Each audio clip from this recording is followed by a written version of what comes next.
तो ईरान पर हमले के बाद खतरे में है डोनाल्ड ट्रंप की कुर्सी। मिड टर्म चुनाव में हार की कगार पर है डोनाल्ड ट्रंप, उनकी हार तय मानी जा रही है। इसके साथ साथ अगर ट्रंप हारते हैं तो सरकार सिर्फ नाम की रह जाएगी, ताकत खत्म हो जाएगी। एक सर्वे में डेमोक्रेट्स को 52% समर्थन मिला है। चुनाव में रिपब्लिकन पार्टी ट्रंप के चेहरे का इस्तेमाल नहीं करना चाहती है। ट्रंप की रेटिंग भी माइनस में है। अमेरिका में महंगाई उच्चतम स्तर तक पहुंच चुकी है। यानी ट्रंप होर्मुज में आए तो सही, लेकिन अपनी कुर्सी की बलि देने को वो तैयारी कर रहे हैं। अमेरिकी पब्लिक के अलावा दुनिया के कई देश ट्रंप से नाराज हैं। अमेरिका में भी लोग नाराज हैं। ट्रंप भी अमेरिका और ट्रंप से मुक्ति चाहता है, यानी कि नेटो। यानी कुल मिलाकर कहिए तो होर्मुज में ट्रंप और कुर्सी पर खतरा बहुत बढ़िया, खासकर जब से डोनाल्ड ट्रंप होर्मुज में आए हैं। अब आइए एक और मुल्क, इजराइल, जिसके साथ मिलकर अमेरिका ने ईरान पर हमला किया। वहां के पीएम है बेंजामिन नेतन्याहू। नेतन्याहू होर्मुज संकट के सबसे बड़े वास्तुकार हैं, शिल्पकार भी आप इन्हें कह सकते हैं। इन्होंने ही ईरान पर हमले की पटकथा लिखी, ट्रंप को इसमें शामिल किया। नतीजा क्या निकला? कुछ नहीं, नील बटे सन्नाटा। नेतन्याहू ने खुद माना कि उन्हें इजरायली योजनाकारों को होर्मुज बंद होने के जोखिम का पूरा अंदाजा बाद में जाकर हुआ। ईरान के उप संसद अध्यक्ष ने खुलकर कहा कि होर्मुज स्ट्रेट हमारा परमाणु हथियार है। यह वो हथियार था जिसकी कल्पना, जिसको एंटिसिपेट ना तो नेतन्याहू कर पाए और ना ही ट्रंप कर पाए। और आज आंसू बहा रहे हैं कि भाई ट्रंप ये कह रहे हैं कि होर्मुज नहीं खुल पा रहा है। अब नेतन्याहू के जिद युद्ध खत्म होने से रोक रही है। ईरान चाहता है अगर समझौता हो तो गारंटी दी जाए कि दोबारा हमला नहीं होगा, लेकिन नेतन्याहू गारंटी देने को तैयार नहीं है, जो किसी भी शांति समझौते को बेहद मुश्किल बना देता है। कतर ने साफ कहा है कि नेतन्याहू इस युद्ध का इस्तेमाल ग्रेटर इजराइल के अपने एजेंडे को आगे बढ़ाने के लिए कर रहे हैं। पड़ोसी अरब देशों में इजराइल की सीमाएं बढ़ाने की ये खतरनाक प्लानिंग है। घर में नेतन्याहू के खिलाफ आवाजें उठ रही हैं। युद्ध लंबा खिंच रहा है, बंधक अभी वापस नहीं आए, अर्थव्यवस्था पर प्रेशर बढ़ रहा है। होर्मुज ने नेतन्याहू को जीत का भ्रम दिया, लेकिन असल में एक ऐसे दलदल में फंसा दिया जहां सिर्फ नेतन्याहू नहीं फंसे हैं, उनके प्रधानमंत्री की कुर्सी भी फंस चुकी है। कैसे उनकी कुर्सी खतरे में है? हमने आपको ट्रंप के बारे में बताया, अब जल्दी से चलिए आप नेतन्याहू के बारे में भी जान लीजिए। इजराइल के पीएम नेतन्याहू की कुर्सी खतरे में है। गाजा युद्ध में असफलता के कारण विरोध बढ़ रहा है। ईरान में भी असफल माने जा रहे हैं नेतन्याहू, इसलिए घरेलू मोर्चे पर घिर गए हैं। विपक्षी नेता उनके खिलाफ एकजुट हो गए। 50% इजरायली लोग नेतन्याहू की सरकार नहीं चाहते हैं। नेतन्याहू पर भ्रष्टाचार और युद्ध अपराध के आरोप भी हैं।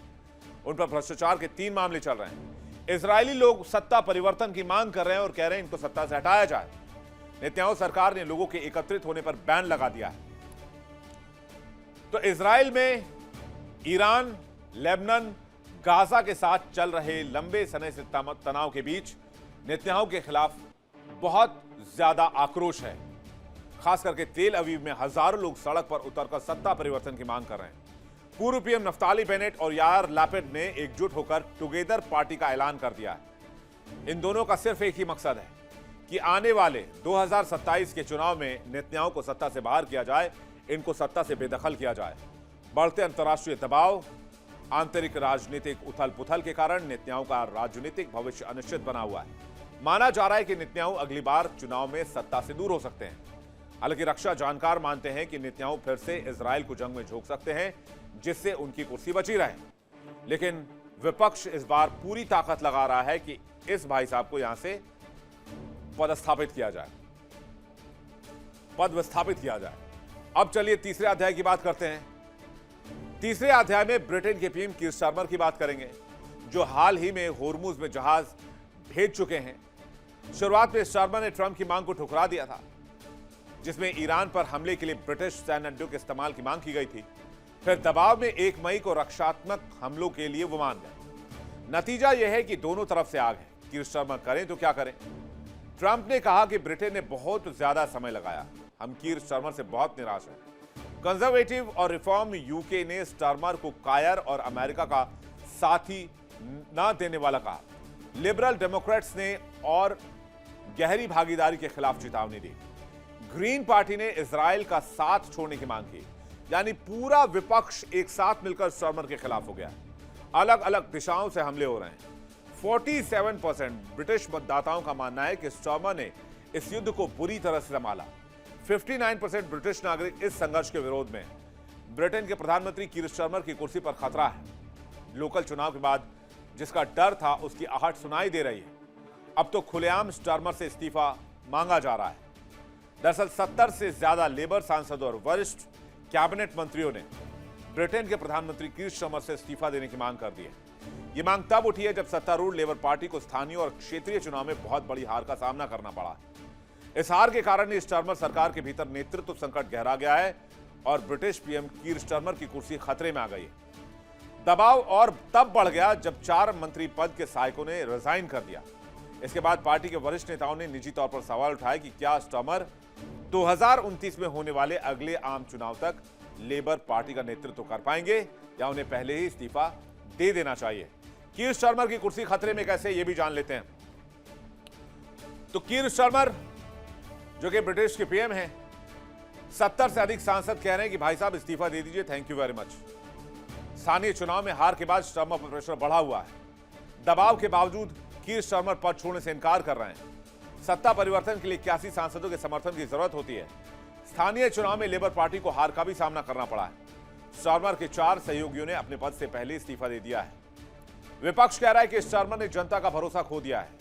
ईरान मुद्दे पर ब्रिटेन की नीति से अमेरिका भी नाराज है, ब्रिटिश नागरिक भी नाराज है और होर्मुज में युद्धपोत भेजने के फैसले से वहां के नागरिक भी नाराज हैं। यानी इन भाई साहब की कुर्सी भी खतरे में है। दरअसल कीर स्टारमर जुलाई 2024 में भारी जीत के बाद सत्ता में आए। उनकी वापसी से ब्रिटेन में 14 साल की कंजर्वेटिव सरकार का अंत हुआ, मगर तब से अब तक उन्हें आर्थिक सुस्ती, बढ़ती महंगाई और ईरान के विवाद को लेकर आलोचनाओं का शिकार होना पड़ा है। बहरहाल कीर स्टारमर पर बढ़ते दबाव के बीच संभावित उत्तराधिकारियों को लेकर अटकलें तेज हो गई हैं। इसमें वेस्ट स्ट्रीटिंग और पूर्व उप प्रधानमंत्री एंजेला रेनर का नाम प्रमुखता से लिया जा रहा है और ईरान जंग को लेकर अभी और ज्यादा किरकिरी होनी बाकी है। अब आइए एक और लीडर के बारे में आपको बताता हूं जो अभी अभी होर्मुज पहुंच रहे हैं, मैक्रों के बारे में।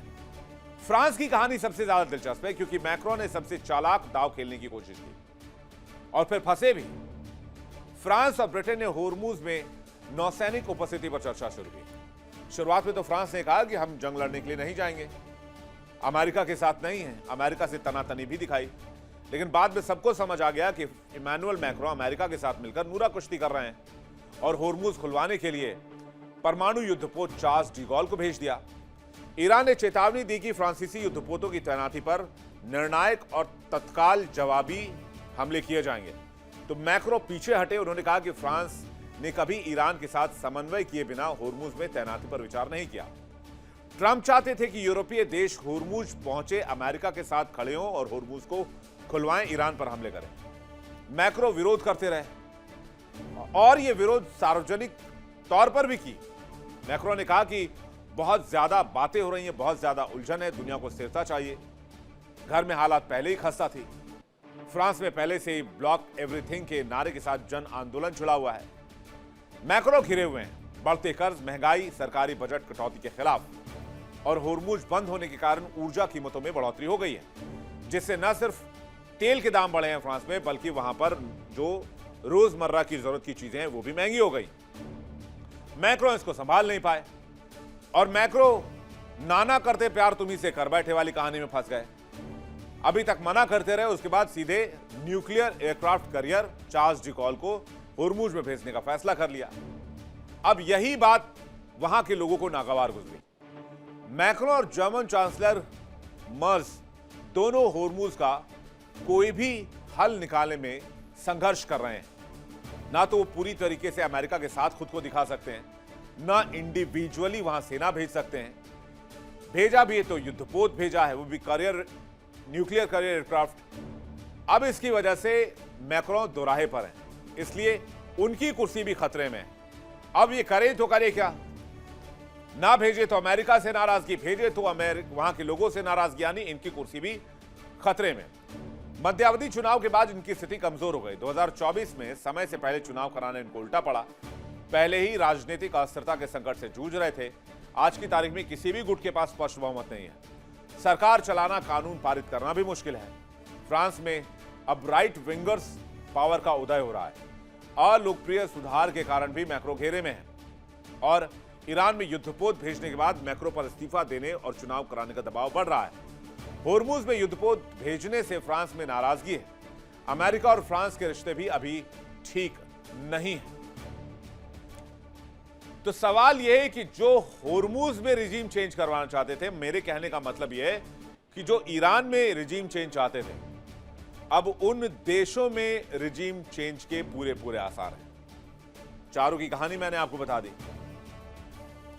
यानी ईरान में रिजीम चेंज तो नहीं हो पाया, लेकिन जो ईरान पहुंचे उनके देश में रिजीम चेंज का खतरा जरूर मंडरा रहा है। इसके पीछे एक ठोस तर्क यह भी है, पहला कि तेल के घर में घुसना।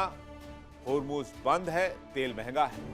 तेल महंगा है तो पेट्रोल, डीजल, ट्रांसपोर्टेशन सब महंगा। सब महंगा तो महंगाई घर घर पहुंच गई। घर घर पहुंची तो वोटर्स नाराज हो गए। दूसरा यह कि युद्ध का कोई आसान अंत नजर नहीं आ रहा है। दुनिया की ताकतें मिलकर भी अमेरिका को नहीं रोक पा रही हैं, ईरान को समझा नहीं पा रही हैं। और ईरान अपनी ताकत के बलबूते होर्मुज को बंद किए बैठा है। ईरान के पास सबसे बड़े सौदेबाजी का पत्ता है होर्मुज, और ईरान के पास सो कॉल्ड एनरिच्ड यूरेनियम भी मौजूद है।